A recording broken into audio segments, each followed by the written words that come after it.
show you how to connect your phone to a speaker, rechargeable speaker.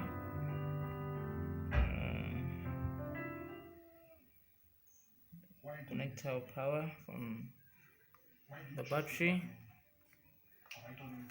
to the amplifier. As you can see, the amplifier is inside already, connected to the speaker here. And then what you do is just to amplify the sound from the phone here to come to bring something good without so that it cannot consume your power from the phone. In case you don't want to use a headset, let's start.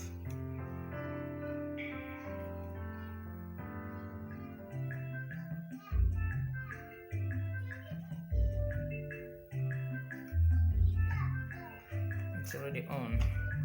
What you can do is to turn the phone on, then put some music. Here we go.